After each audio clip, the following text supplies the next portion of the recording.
Last night, just doing our checks, we've just noticed that the camshaft bearing has started to go, so unfortunately there's not a spare to replace it with, and there's a chance we could have run today, but it probably would have gone bang, so not the ideal result.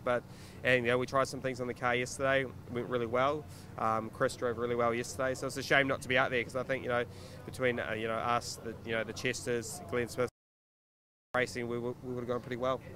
Yeah, really disappointing, just a small thing. And do you have to take the engine out to do that, or? We'll take it out, I imagine, anyway. But then so they can just investigate it further, just to make sure there's no bigger problems as well. So we'll see you back for round 3. Fingers crossed we can get all the parts and we'll be there. And also, can you tell us? I mean, obviously last night there was an inquiry about last round. What happened with that? Yeah, so there's the Johnny McIntyre protested the result, and there was the hearing last night, and the correct result came out in the end, and we supported them on that when we were in the room. When the red flag was displayed, they were in the front, and we went and backed them up on that. So yeah, we lost the win, but at the end of the day, it was the right result was given. So really not a great weekend, but better next one, hopefully. Yeah. Hey, it's racing, Unfortunately, look at today is foggy, and it'll probably be a nice dry race. But hey, it is what it is. It's motorsport. No ball mean down and out. You can't change it now. So we'll just look forward to the next event. All right. Well, we'll look forward to seeing the beast at Manfield. I think that track's going to be one that you guys will enjoy, right? With 3 big straights. Yeah, it'll suit us. It'll suit the Chesters, V8. It'll suit a couple other cars as well. GT3 cars will go extremely well in the first half of that, and then we'll probably be quite good in the second half. So, yeah, fingers crossed we can be there. So you didn't get in the car. So did you have a little bit of a run yesterday? Yeah, I got a good run yesterday afternoon. Testing the new diff that we had in it, and it was it handled a lot better. The car was a lot more balanced than I felt it was at Hampton, so a bit of a shame that we couldn't get it going for Pukekohe, because I think we're in with a chance, definitely. And is Pukekohe a track you've driven a lot? Being from Auckland, yes. No, yeah, it's a pretty scary sort of track, especially in one of these things, but yeah. All right, well, hopefully we'll see you at Manfield too, yeah? Yeah, looking forward to it. Right. Good luck for next one. Thanks. Cheers. Okay, well, we would cut back to some track action, but there is none, but we'll find some more interviews for you guys, and we'll be back to it. Thank you.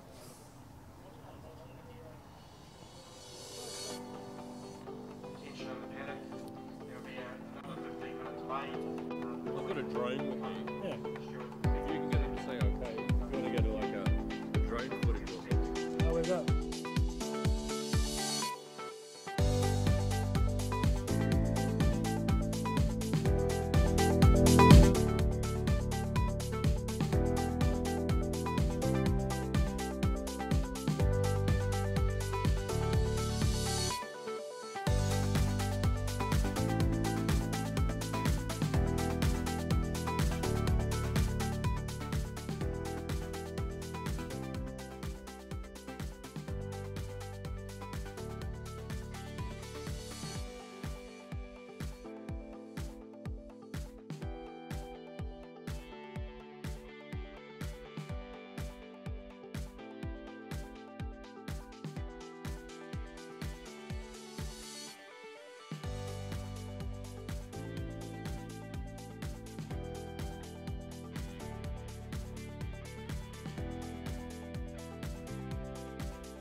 So we've got Hayden Johnson here, and he's racing a beautiful GT4 McLaren. Tell us a little bit about the car.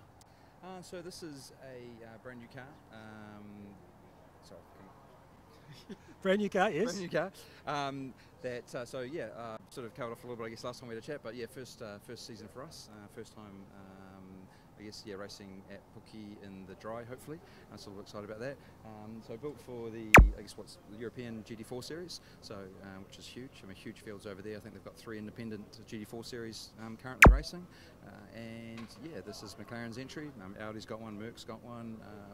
Yeah, Porsche, and everyone's got one now. So yeah, I think it's going to be the next big thing in international motorsport. Yeah. We're actually seeing quite a few running. We've got a BMW GT4. We've got a Mustang. Rick Cooper and the Mustang is. So have you guys had a bit of a run together yet? No, we in practice yesterday we went out with the BMW with Kent, and yeah, I mean it looks good on the track. It's got some good pace. We had a little bit of a drag race down the back straight at one point, and yeah, cars feel very evenly matched. Yeah, had a good look over the cars yesterday. The Mustang's beautiful car, very well built. Same with the BMW. Big difference. This feels like a road car with a roll cage, whereas the Mustang and the BMW do feel like race cars. Yeah, just they sort of seem to be more fabricated components, less original componentry in the car. So I guess the McLaren started out life, I guess, closer to a race car than they did. So I guess less modification and improvement needed. But yeah, they're beautiful cars. And so you've had 2 runs in this car here, yeah? So how does it feel around this track? Is it something you have to be pretty committed with? Yeah, and we raced in the wet last time, and that was just about a write-off. That was just driving Mistasi, so you can't even look at that really as a as a fair sort of comparison. But yesterday in practice, it was really good. Car felt fast, felt well planted. First time I actually had some fun in the car. So yeah, no, really, yeah, it's a good car in here. Yeah, we've softened it right up, so it's taking the bumps well, and it turns in. Yeah, we're learning more. It uses front tyres, so we run the Porsche Cup tyre, so it wears those at a rate same as the Porsches. So yeah, they're a little bit sledgy in the front, I think just due to the extra weight in the back. But yeah, all things we're learning, but it feels good around here. It does feel. So is it a lift-off oversteer kind of car? I got a really nice sight. Did you see that shot I got of you guys sideways that I used in the promo? No, we'll have to see that. Yeah, if that was me or Damon. Yeah, no, it's probably. It's an understeer car rather than oversteer car. Yeah, haven't had too many. A little bit of snappy oversteer, I guess, in wet conditions, but certainly in the dry, it does feel very solid and planted. But it is just a little bit washy, especially in some of the faster corners. Yeah. So what is it about GT4? People are coming to it. Is there going to be a class in New Zealand, or what's the long-term future? So far, there's people putting their hands up for about 11 cars that I'm aware of. So yeah. If we get more than 6 cars, they'll run an independent class for it here and in the South Island Endurance Series. So, yeah, it's affordable. I mean, we've got a very novice team. We've got some very good experience on our team, but I've just got guys from work here. Which it's great. Everyone's learning. Everyone's having a lot of fun. But you couldn't do that with the GT3 car. Not a chance. Everyone that touches that car has to know what they're doing. They have to be qualified. Whereas with the GT4 cars, they're more of a road car. They are something that the weekend races can jump in and drive. I could bring this car to the track on a trailer, drive it myself, put it back on, take it home. You couldn't do that with a GT3 car. You need 6 guys just to start it. So yeah, I think that's appealing, and definitely cost. You're sort of probably looking at half, if not a third, of the cost of a GT3 car. So that's also very appealing. It's a beautiful car. It is. Yeah, it's pretty. She's very pretty. Yeah, it's slippery in the air. It's beautiful and looks amazing on the track. Yeah, I just can't. Every time I see it come past, it's sort of like I wish I was in it. So yeah, no, it's a pretty car. So yeah, we're really happy with it. And so why did you pick the McLaren over any other mark of car? We had a good look at the BMWs. They were the second option, but I think. Our family's got a very strong association with the Gill Traps, so that was sort of one of the reasons they looked after us and continue to support us. And I think the New Zealand connection with McLaren as well was really important. So yeah, I think those are the 2 of the biggest factors. Yeah. And I noticed on the side there's some funny names. What's that about? Can you tell us what the names are? And yeah, so Damon, who's my co-driver, is from Japan, and so in Japan it's quite common for you to have a nickname or a driver name. So yeah, so having raced with them for a few years now, I've of course had to get a name. So it tends to be based around your birth year, your Chinese sign of your birth year. So he's Year of the Rat, and so he's Motor Mouse. So that's his race name, and I'm a monkey, so I'm Monkey Magic. So yeah, so that's what the names are for. So yeah, in Japan, it's quite funny when I've seen them race a few times. They don't have their names; they actually just have their nicknames, and the commentary as well will use their nicknames rather than their real names. So it's quite hard case. Some of these guys have called Dragon, and we've got another friend who's the Flying Rat, and yeah, it's really quite. It just brings a different sort of element to it. I think it takes the seriousness out of it when you sort of got Dragon passes Rat, and yeah, Mouse is up him, and yeah, it's quite cool. So yeah. So hopefully John Tomlin's listening upstairs and has taken some notes on the nicknames for the McLaren drivers, and we'll be able to give you a nickname from now on. Yeah, absolutely. I think we did try it one round. We sort of we got referenced by our names. I think everyone else thought what the hell's going on. So yeah, but hey, it's a bit of fun. I think it's something we should adopt here. There'd be some. You can imagine the New Zealand nicknames that would come out. So yeah, maybe it's something we should look at. Yeah, something fresh. G-rated show, of course. Oh well, hey, it's New Zealand. We're all a little bit accepting of a bit of profanity and interestingness. So yeah. All right, well, good luck for today. Obviously, you're out in qualifying as soon as this lifts, right? Yeah, we're sort of definitely keen to get out there before it starts raining. That'll be the next thing. So yeah, I don't mind fog. It's the rain that I'm not too fond of. Unfortunately, you couldn't see 3 feet in front of you, so I guess the danger factor of that is too high. Yeah, this is how it should be. We shouldn't be out there in these sort of conditions. So yeah, hopefully we get a bit of wind and a bit of heat that lifts, and we all have a fun day this afternoon. All right, we'll see you out there. Cool. So it does look like it's clearing, but we don't have any word as yet as to when they'll be going out on track. If we look down the track right now, we'll see there's some cars lined up, waiting to go out, but no word as yet. So we'll cut back to our beautiful fog cameras. Thank you.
Here with the Mike Racing boys and the GT3 McLaren.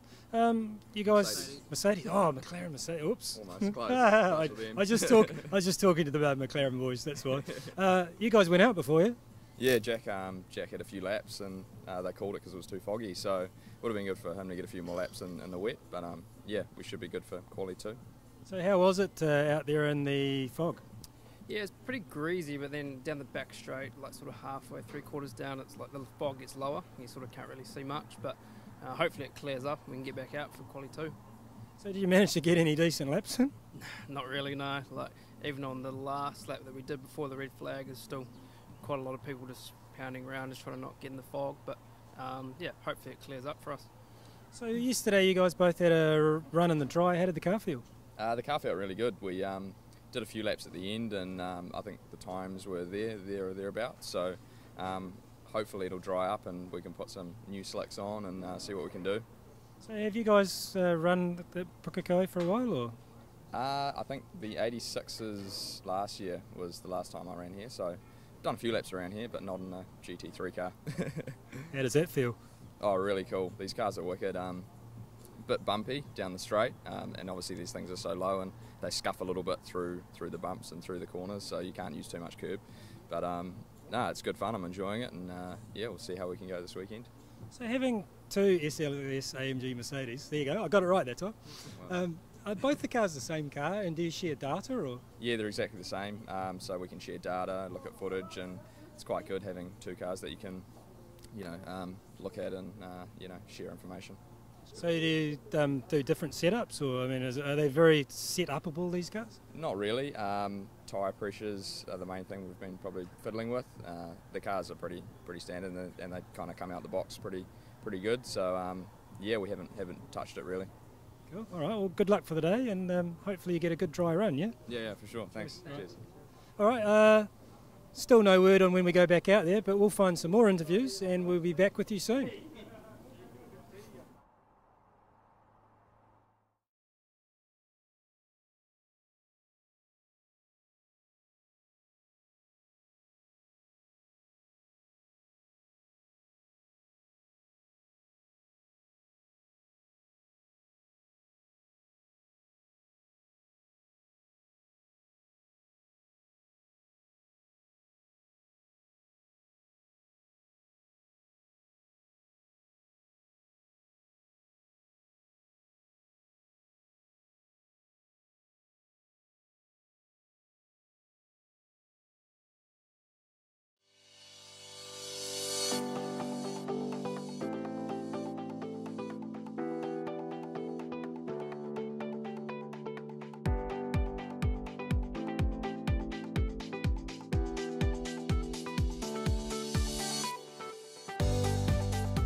So we're here with John McIntyre. John, you've seen fog like this before. What do you reckon?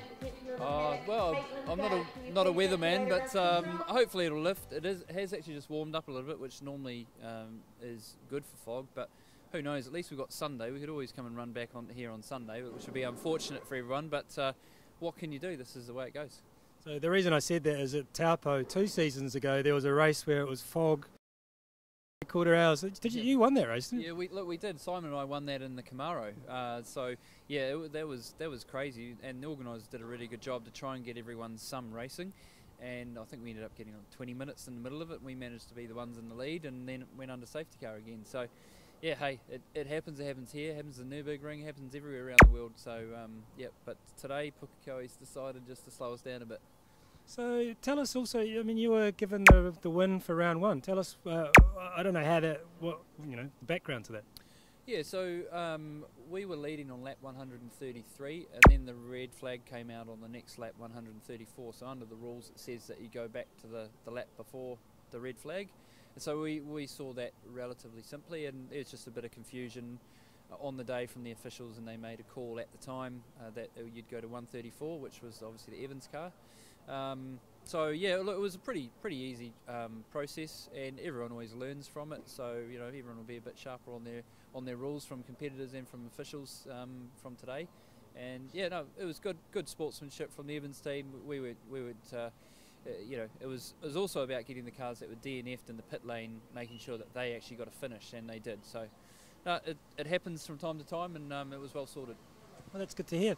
And but no champagne though. Oh, we actually had it on the Saturday night because we were that confident that we were right, and we just thought we're just going to go with this. So no, craft beer is our choice of tipple. So we had plenty of craft beers that night, and we enjoyed it. So you had a good run around yesterday. How's the car feeling? Yeah, look, we lost half of yesterday with an alternator issue actually. So, but once we got that going, yeah, the car was good as it always is. As you know, we're not going to be qualifying on pole or anything like that. We'll be trying to do that one pit stop mentality and try and hang in there all day and try and get some spots back when you might have safety cars. So with the Manthey Porsche, you went well here in the wet. In the dry, how does the car feel? Yeah, no, the car feels really good in the dry. We just don't have the horsepower. We don't quite have the aerodynamics of a GT3 FIA car or something like the Chester's Commodore or the Evans car. They're just quicker here. So it hurts us a little bit, but 3-hour race, lots of things can happen. So we've just got to try and get to the 3 hours on one pit stop, and we're in with half a chance of being in the top 3. I've just been told that they're doing they're doing an inspection of the track right now, and maybe 2 minutes before we go with some qualifying. So I guess better let you get out and get in the car. Yeah, it'll be for the 1 hour. Oh, okay. Next thing we need is a whole lot of helicopters out here. So if you can organise that, that'll get it going. Cool. I hear cars firing up, so we might be seeing some cars on track shortly. And so we'll go back to the track cameras. Thanks, John.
Okay, folks, it looks like we're way the fog is lifted. I can actually see Castro or GG Gardner Corner for the first time this day, and so we've got some cameras on track, so we can actually see what's happening out for all those people out there in internet land, and for those of you overseas tuning in to watch, welcome to Pukekohe Park for the second round of the Eneos North Island Endurance Series. This is qualifying for the 1 hour race. We've had to ditch the first session because of the earlier fog, so once this is underway and completed, we'll do the 3 hour then, and then we'll be into the start of the 1 hour race at 11 o'clock.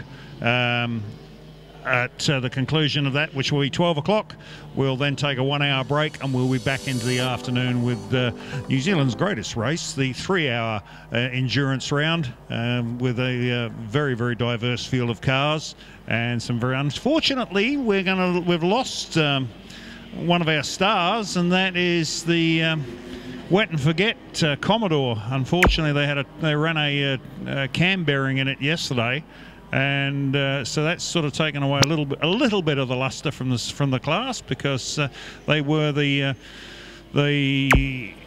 one of the stars from last last year, and they were actually the current reigning New Zealand endurance champions. So shame we've lost them, but no doubt they'll be back for the Manfield round.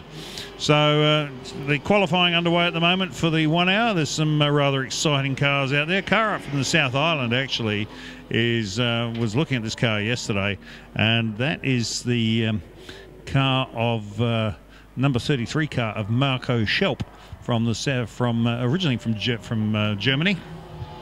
And this is a World Touring car, BMW E46, but it's been upgraded to take a 3.5 litre engine.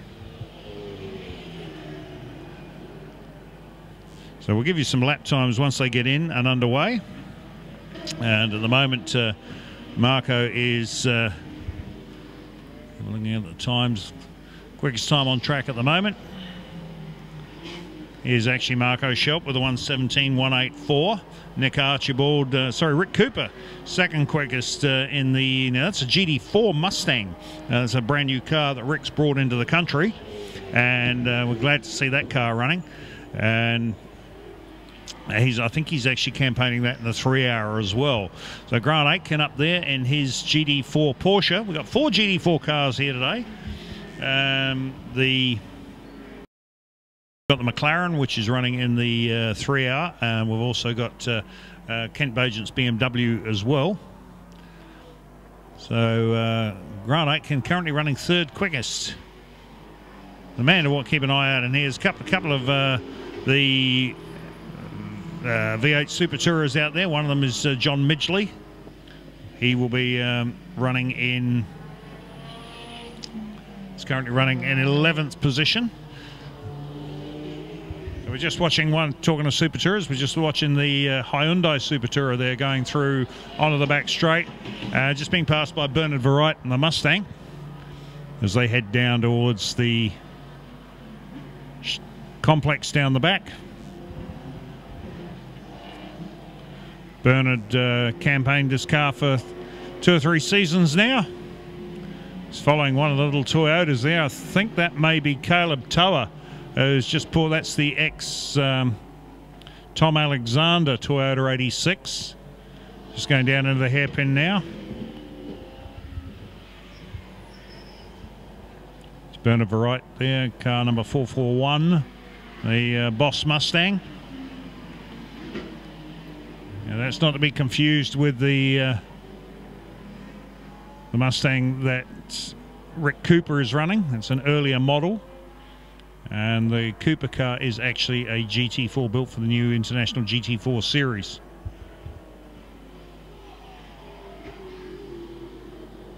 And here's the Hyundai Super Tourer. Never did actually race in the Super Tourer series. This car, it was built and just didn't campaign it, and it's now been picked up by Todd Murphy and.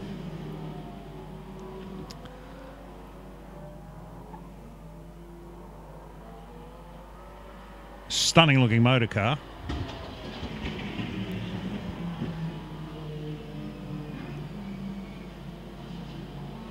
See that heading down the back straight now. He's just passing Caleb Toa, and then right in behind him it's one of the Porsches, just trying to pick up who that.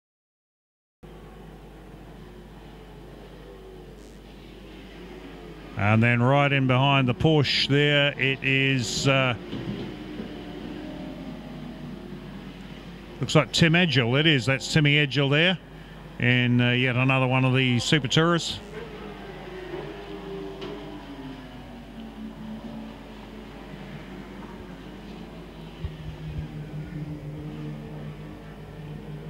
So fastest man on the track is currently still Marco Schelp with the little E46, and it's an amazing little car if you get up close and have a look at it.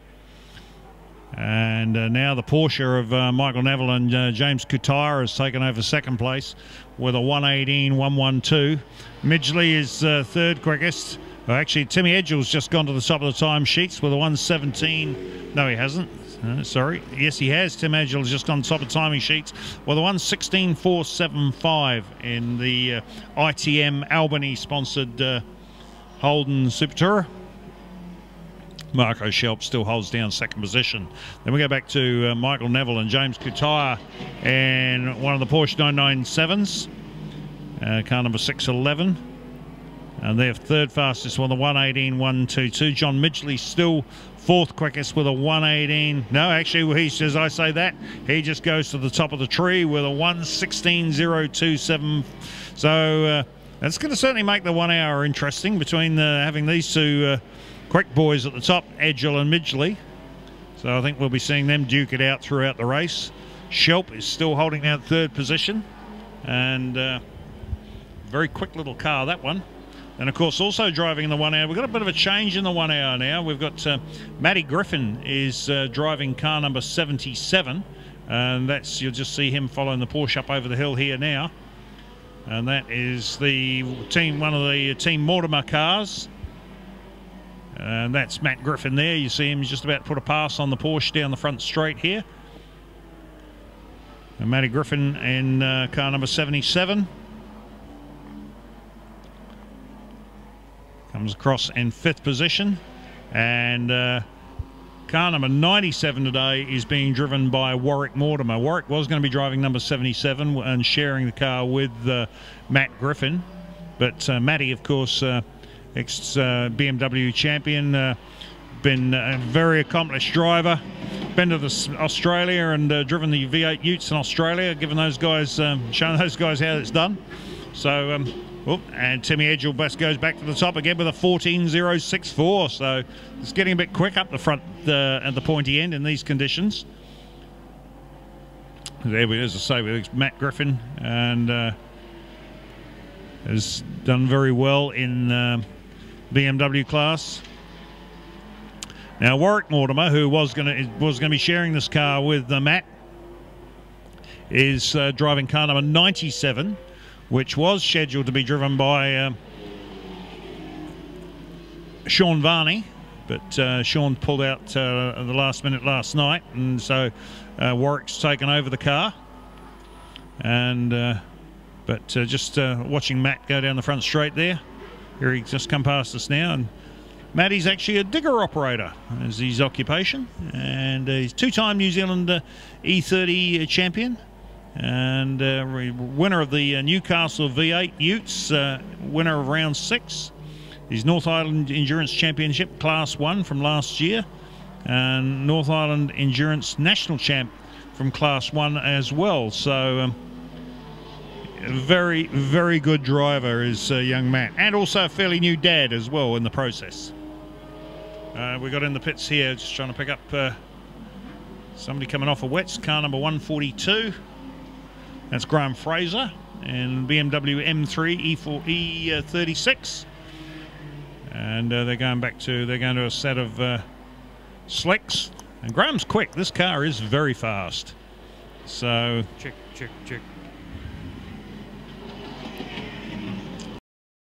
Car just coming through the pit lane there. Now that looks like the orange Commodore going on to, you'll be heading onto the back straight anytime soon through GJ Gardner Corner, and just heading down the back straight a little bit further back than that is you'll see it coming into the view anytime soon. There it is, the orange Commodore. It's actually not a Holden Commodore, it's down as a Chevy Lumina or Lumina or whatever they call it. It's just gone past the camera now. He should be heading into the complex anytime soon, and that's actually, it looks like a V8 Super Tourer, but it's not. It is, what it actually is a car. They built a whole series of these things for a race championship. I think it was in either Saudi Arabia or Dubai or somewhere like that, and there was a whole swag of them built. They were there. It is coming through the hairpin there, and it's got there's two Super Tourers behind it, so you can see they look very similar, but this one's not. It's actually what they call a Chevy Lumina. It's left-hand drive, and it does nowhere near as the same spec as that. That's Timmy Edgell on screen at the moment, heading up over the top of the hill in the ITM Albany sponsored car. ITM well and truly behind motorsport in this country, and it's a big thank you to the Day family for Debs and for getting ITM into the sport. And there's the Jump Flex car. Then we go back to one of the I think it's car number 97. I think it was just going through the screen there. I think that was Warwick Mortimer, just heading onto the back straight with a Chev Lumina in behind him.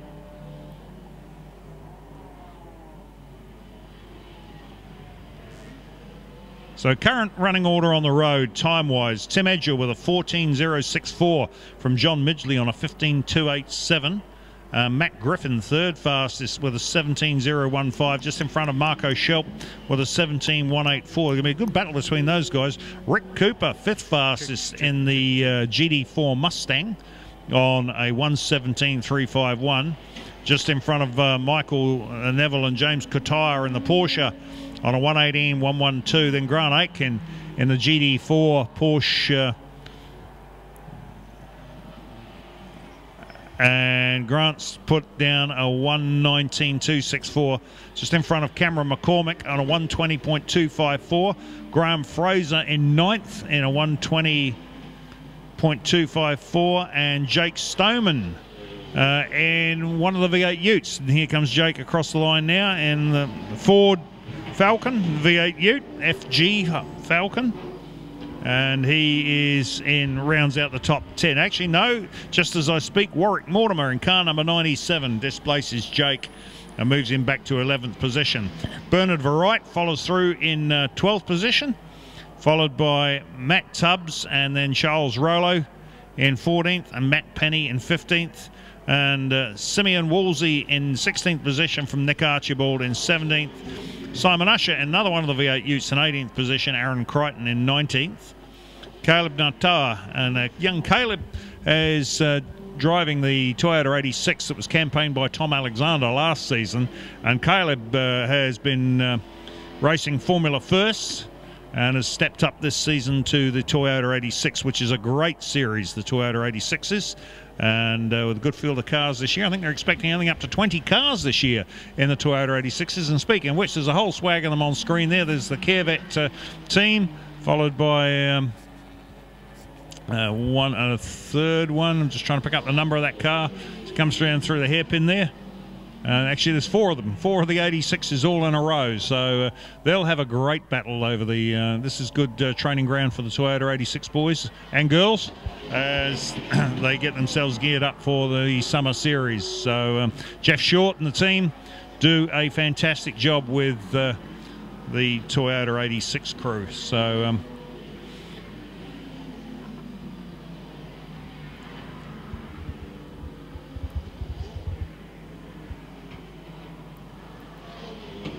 So back to the pointy end of the field. Rick Cooper's now moved the the GT4 Mustang up into third place. So just displaced Matt Griffin and Marco Schelp. They've moved them back to 5th and 6th as Michael Neville and James Kotaya brought the Porsche up to 4th position.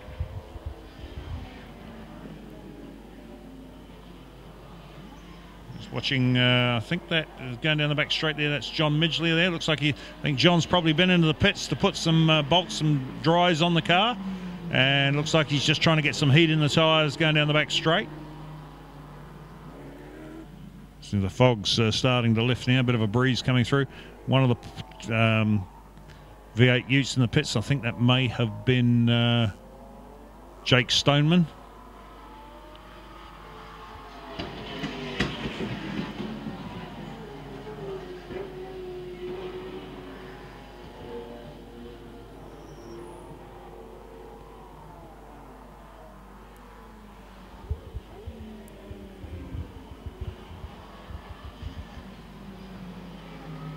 Now we're trialling a new system here at Pukekohe today, and not so much certainly in the 3-hour, where we've got we're supposed to have lights on the cars to give us an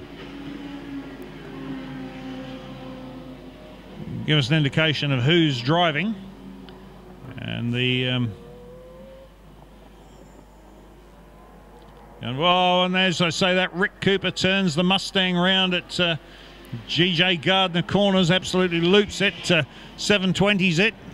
Kept it running though. He's still on the tar seal. So I think he might have a problem trying to get it into gear. Or has he stalled it? I think he could have stalled it. No, he's got it running again. So Rick Cooper doing a bit of a loop there at.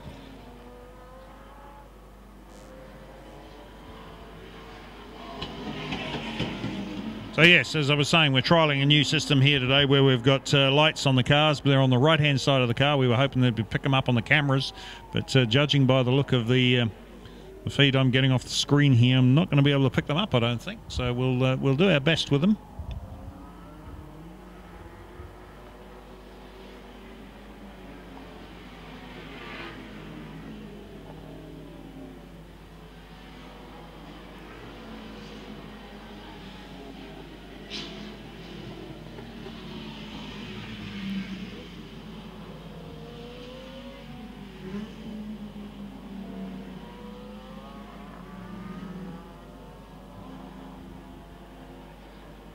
There's the Neville Kutaya car coming over the top of the hill, heading down the front straight.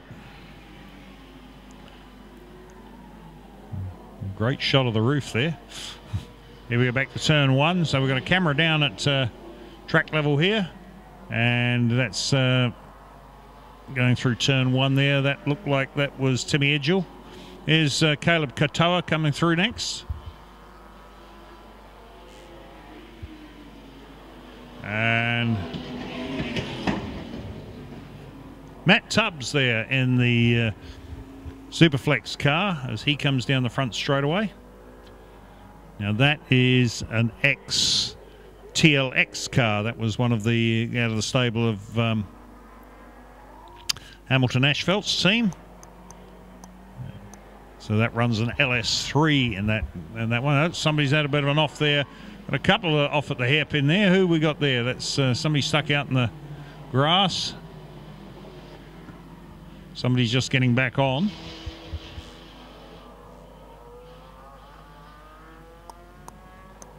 Check. And that's checkered flag out on the session as... So I'll give you an unofficial rundown of the qualifying for the 1 hour race.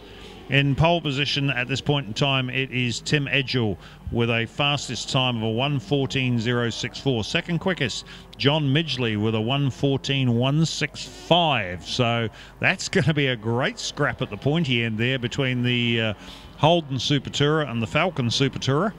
Then the next row back, it's Rick Cooper with the GT4 Mustang with a 1:15.662, and in fourth position Marco Schelp from the South Island with the World Touring Car BMW E46 M3 that's been upgraded to New Zealand spec with a 3.5 litre engine, 6-speed gearbox, and he is in fourth position. The next row back in fifth, it's Michael Neville and James Kutaya in a Porsche 997, and right alongside them it's Grant Aitken and in the Porsche Cayenne. And sorry, not Cayenne. What is that one? It's and my screen's gone dead. So there we go. So that's that was our qualifying for the 1 hour. Now I'm not quite sure what we're going to do here, because we're it's now 5 to 11. The 1 hour race is supposed to start at 1 o'clock. So whether or not we go straight back out, I don't know. Checkered flag has been out, so we've now got two cars going to the... was going out to pick up a couple of cars that are stranded out on track. And then I'll come back to you fairly shortly and let you know what's happening with the start of the qualifying for the next round.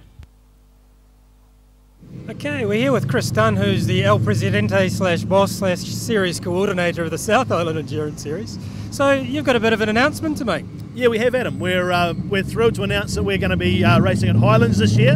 It's going to be the New Zealand Championships, which we're going to hold on the 23rd and 24th of November. Sorry. So yeah, it's going to be absolutely fabulous to go back to that beautiful place they call Highlands. Highlands Park is an amazing track, and have you guys done any endurance racing there before? We were there at their very, very first meeting, so we were one of the classes they run at that inaugural meeting in 2013.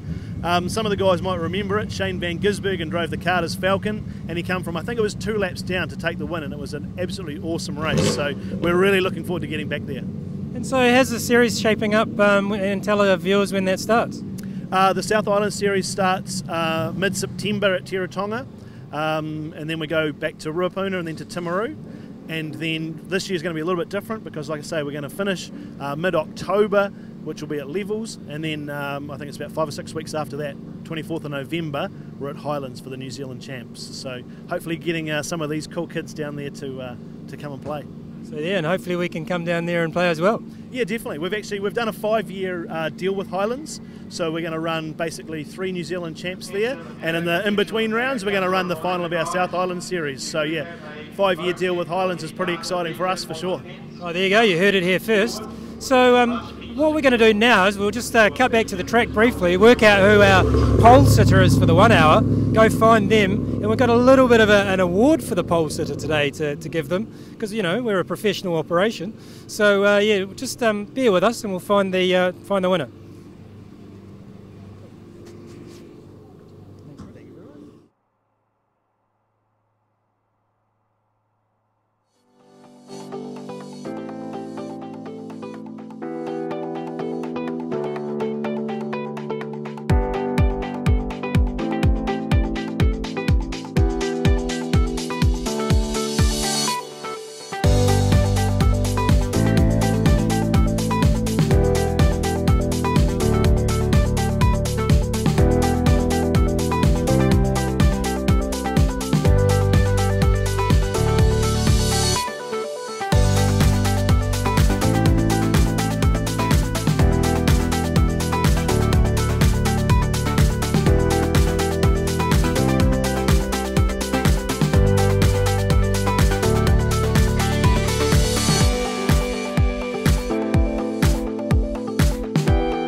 Tim, how did it go out there? Yeah, it was good, thanks. A little bit slippery, but the track's coming right, so yeah, picked my way through traffic and managed to get a good lap in anyway. And is this your first go at endurance? Yeah, it was just sort of having a drag in the water and see if it's our sort of thing, but yeah, it's our first go, so I'm looking forward to having a go in 1 hour. It should be a bit of fun. So what was it that made you decide to bring the car out? It's a good question. To be completely honest with you, mate, there's not really a lot of places for me to race anymore. You know, the V8 series, unfortunately, is no longer really there or viable to do, so you know, these endurance things are a bit of fun on a Saturday, so yeah, so I guess this is the next step for us. And so tell us about the car. Is it straight as it was running in V8? Yeah, listen, obviously it's a little bit up spec from the Super Tourist, different tyre and brake pads, but a little bit on the motor, but hey, really the same suspension, and it's within Koe, so yeah, it's pretty close to standard. And same team? Yeah, no, it's the same team, so it's good family teams. And dad, so yeah, out here giving a good red hot go. So we're a very professional operation here in endurance racing, and as you probably see with V8 supercars, they have a huge check that they give out. But here we have the inaugural winner. Hold on, got to get them out. There's the 3-hour one as well. It's a bit of a mix-up. But that's the inaugural Scott McLaughlin. The inaugural Scott McLaughlin gave it the Jandal Award, which is there you go. There you go. They're worth $7.95 or something like that. No, awesome. Thanks, guys, and awesome life. They really love watching your stuff. So keep it up. That's all right. We'll see you out there, and good luck for the race. Yeah, thanks. Good. And we'll go back out to the track and see what's happening out there.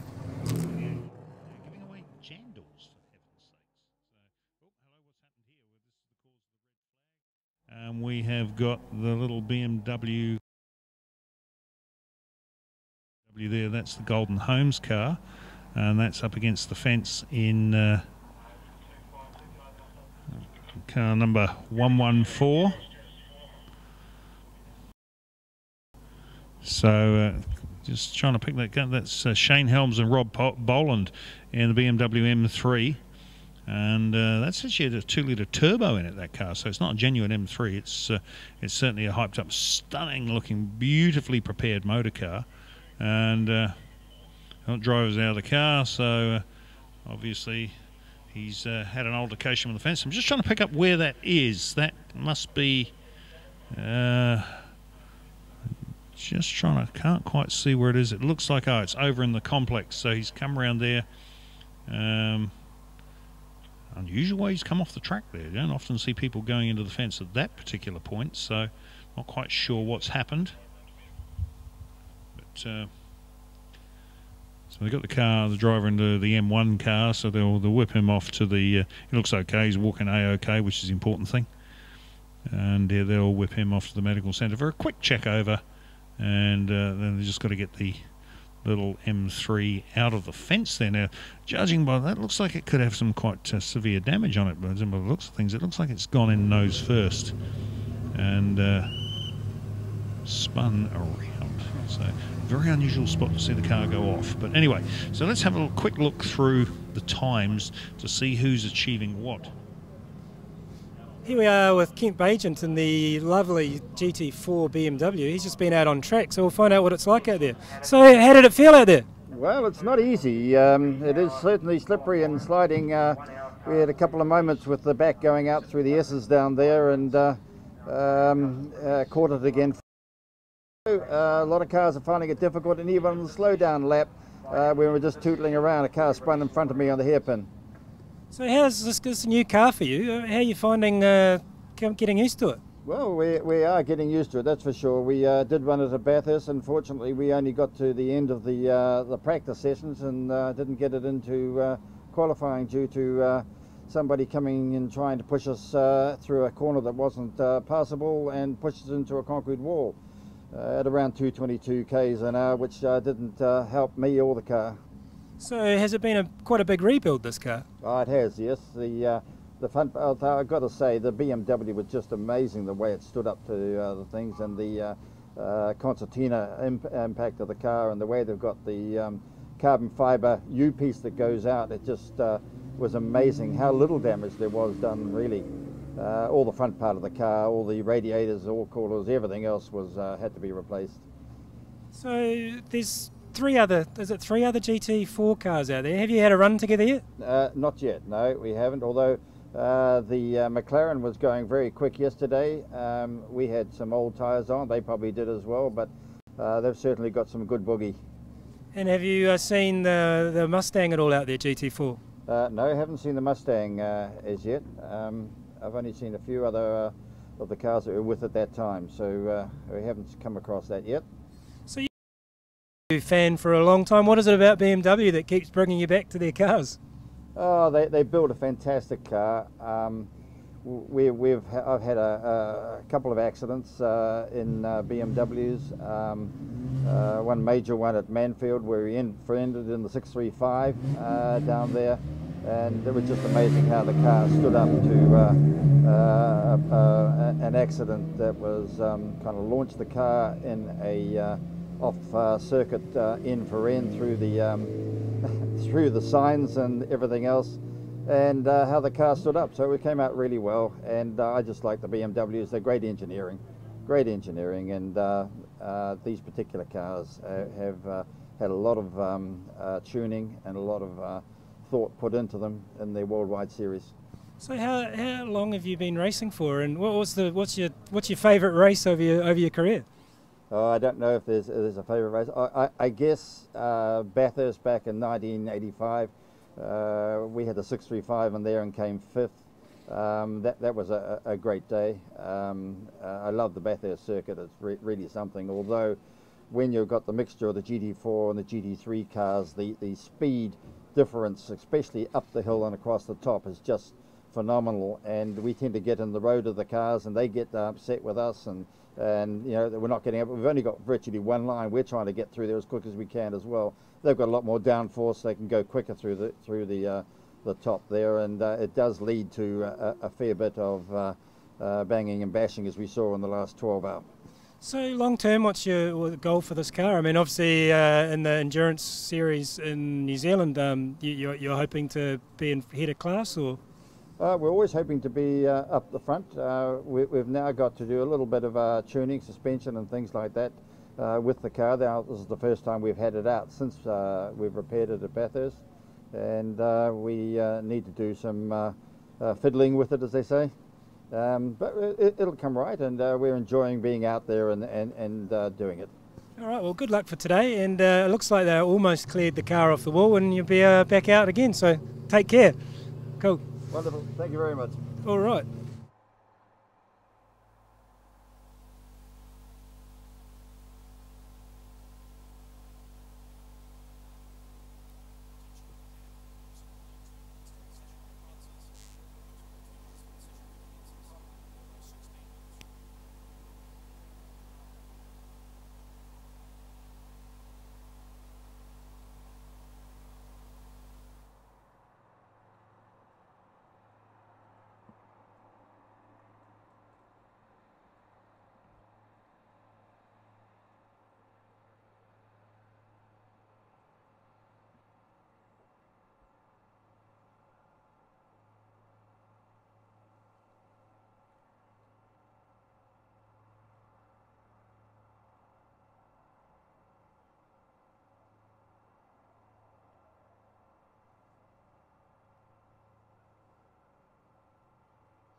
That's a great shame to see those boys out. That was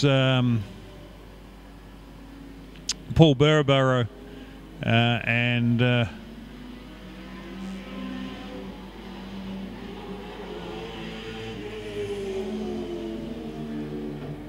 So our session back underway again. Now, as I was saying, the lap times that went down just before the red flag came out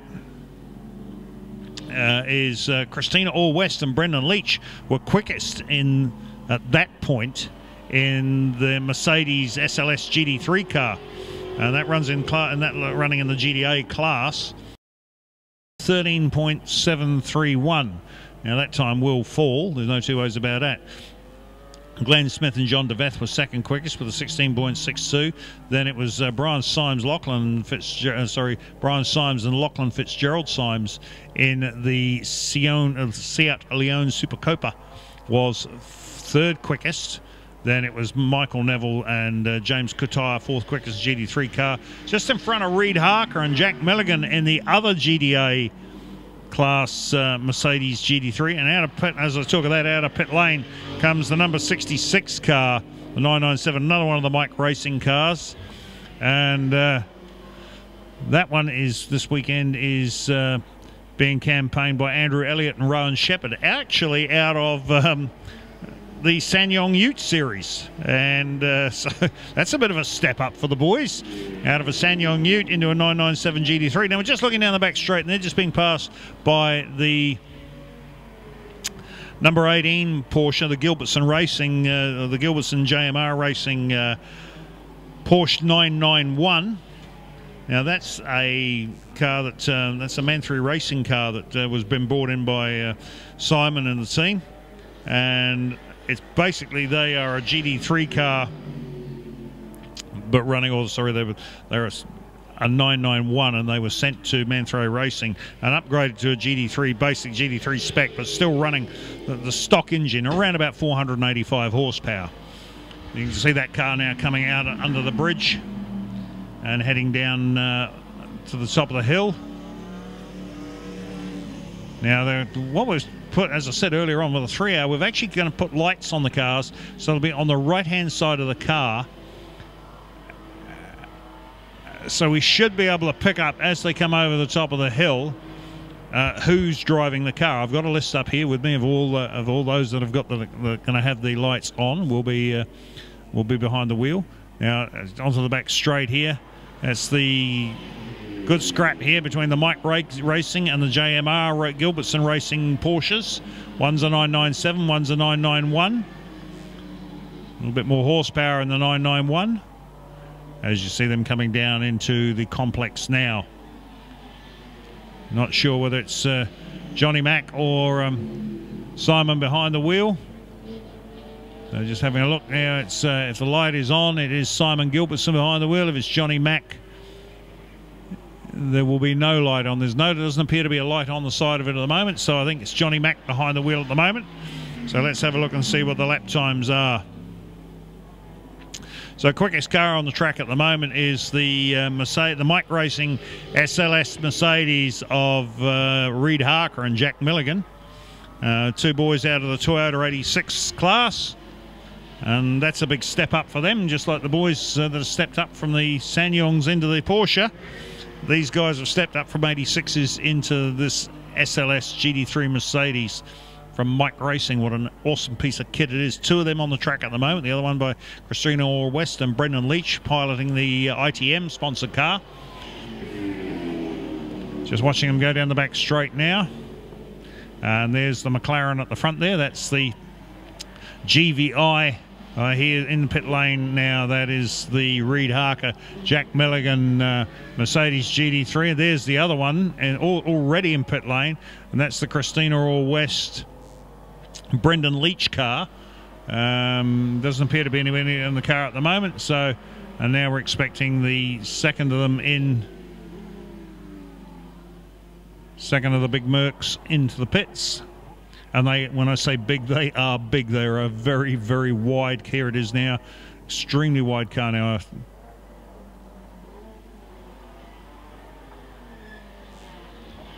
So, talking to Jack last night, he was saying they don't think they've got the pace to run with the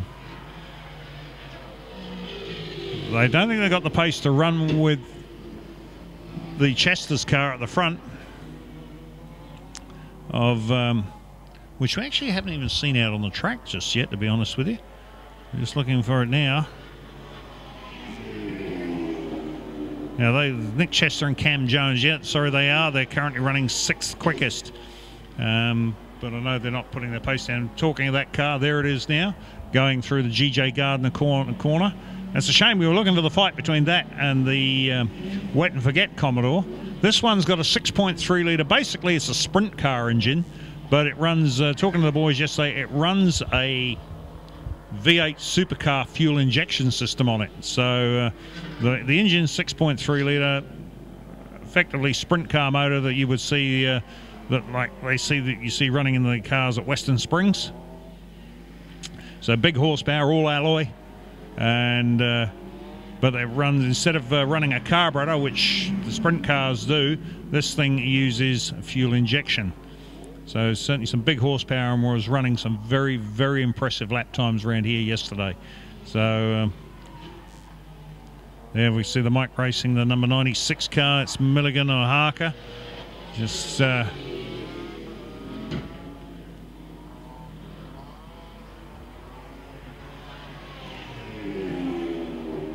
down across the start-finish line now. Chester car, just trying to see where they are. They're currently still sitting in 6th position.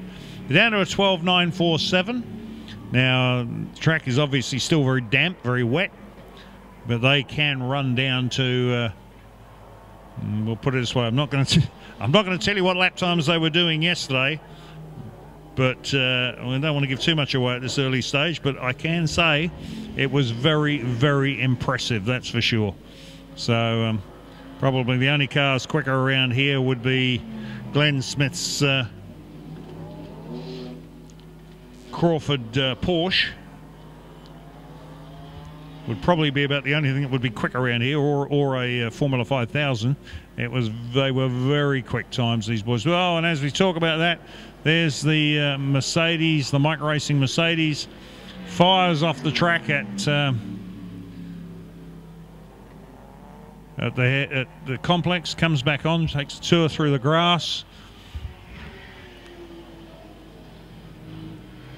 So he'll need to just be very, very careful for the next half a lap to a lap while he gets his tyres cleaned up. Here's the Gilbertson JMR Racing Porsche in pit lane. And it looks like it looked like it was Simon behind the wheel. Sorry, it looks like Johnny Mack behind the wheel, so trying to pick up the helmet through the inside, because I say the coloured light unfortunately is on the other side of the car.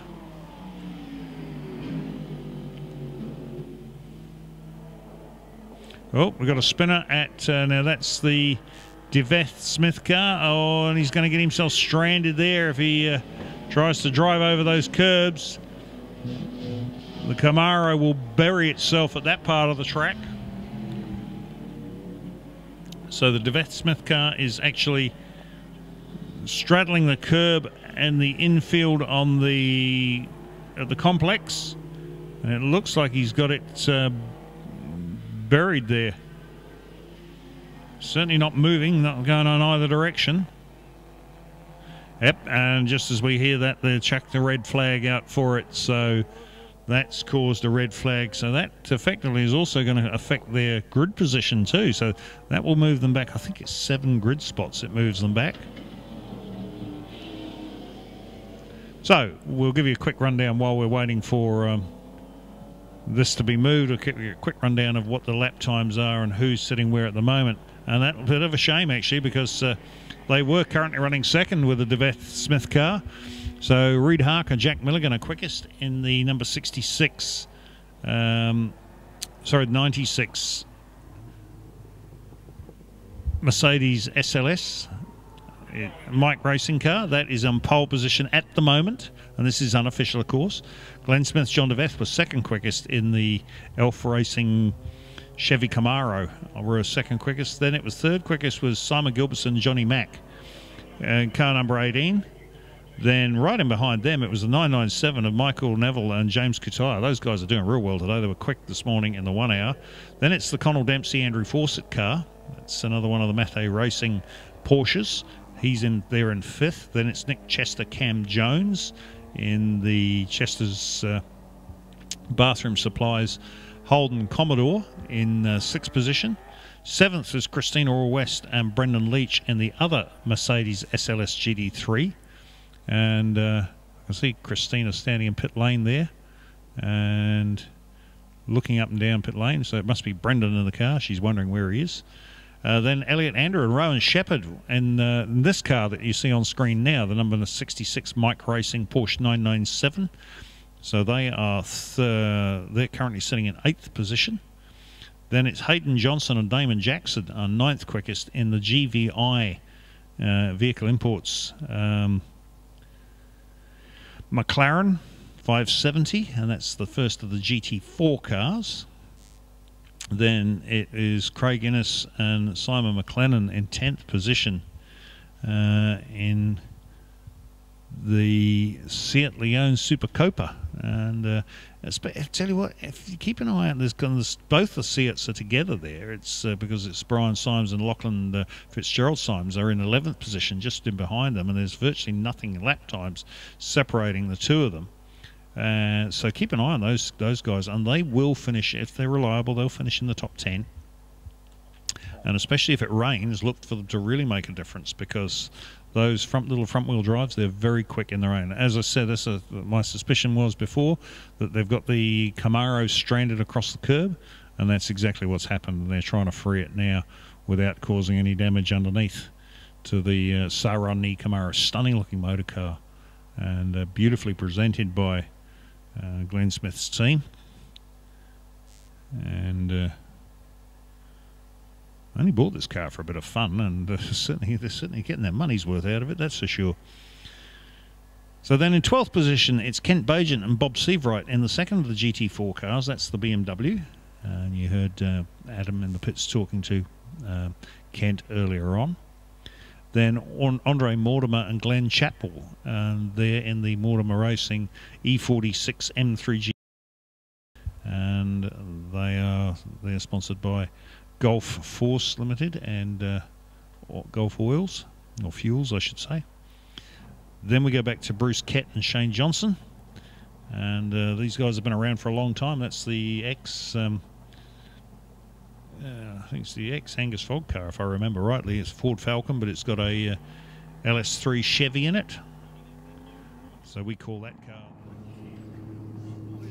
So basically what's happened is the cars have come through the pit lane to get slicks, and the track's drying, but then there was a red flag just after the cars got on slicks, so none of the top cars have been able to do a quick lap on their slicks. So what that means is if you look at the leaderboard now, it's running on Race Monitor, you'll see a lot of the smaller cars are actually leading the field.